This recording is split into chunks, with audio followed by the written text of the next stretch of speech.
The reason you can survive to watch this video is that something died 11,000 years ago. It stood 4 meters tall and could slap a human into the soil with one paw. Scientists found fragments of human bones in its fossilized feces. What does this mean? Your ancestors were once its food. Paleontologists say that if this monster had not become extinct, humans might never have emerged from caves. What's even more thought-provoking is that its descendants are still alive today, hiding in the Andes Mountains of South America. They watched there as humans turned from prey into the masters of the earth. And the ancient Romans once captured such a monster and threw it into the Colosseum to fight a lion. The lion was torn in half in one round. This monster is called the South American short-faced bear. In 2011, workers dug up a bone at a construction site in Buenos Aires province, Argentina. At first, everyone thought it was a dinosaur, but when paleontologists put it together, the entire laboratory fell silent because it was a bear's thigh bone. According to a study in the Journal of Paleontology, the bear weighed between 1,600 and 2,000 kilograms. That's equivalent to an SUV full of passengers. Its height when standing exceeded 4 meters, taller than a single floor of a building. Its shoulder blades were wider than an elephant's.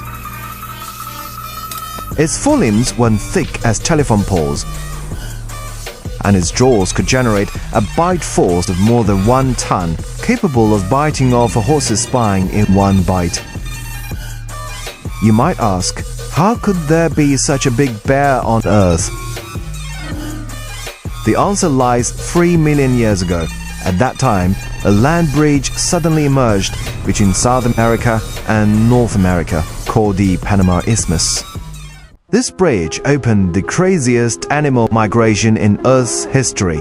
Saber-toothed tigers, wolves, and lions from the north swarmed into South America, and giant sloths and ancient camels from the south began to move northward. This migration completely changed the ecosystems of the two continents. The ancestors of the South American giant bear ran over from North America at this time.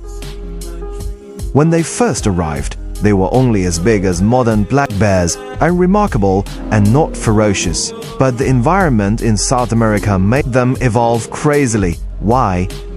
Because South America at that time was simply a paradise for giant bears, with fat, only herbivores everywhere, giant sloths, giant capybaras, ancient camels. They were huge in size but slow in movement and had no idea what a natural enemy was. More importantly, there were almost no large predators in South America at that time. What does this mean? It means that as soon as the ancestors of the South American giant bear arrived on this land, they directly stood at the top of the food chain, with no competitors and unlimited food supply. So it began to grow rapidly, with each generation being bigger, stronger, and more ferocious than the previous one. Its shoulder blades became wider and wider, its forelimbs thicker and thicker, and its jaws stronger and stronger. Hundreds of thousands of years later, it evolved from an ordinary bear into one of the largest land carnivorous mammals ever. But what really makes scientists shiver is its diet. Researchers found deep wear marks on the giant bear's fossil teeth. This kind of wear can only occur when gnawing hard bones for a long time. Even more terrifying is that they found skulls of giant sloths and ancient horses in some giant bear caves, which were covered with giant bear's tooth marks.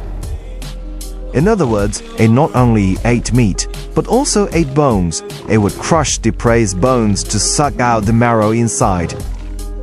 This behavior is almost unseen in modern bears, but for the South American giant bear, it was a common occurrence.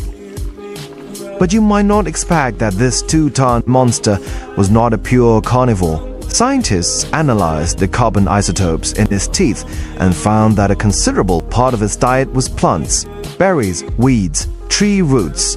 Anything was eaten. This shows that it was an omnivore, just like modern brown bears. But this was not because it was picky, but because it was too smart. The climate in South America was unpredictable, with alternating rainy and dry seasons.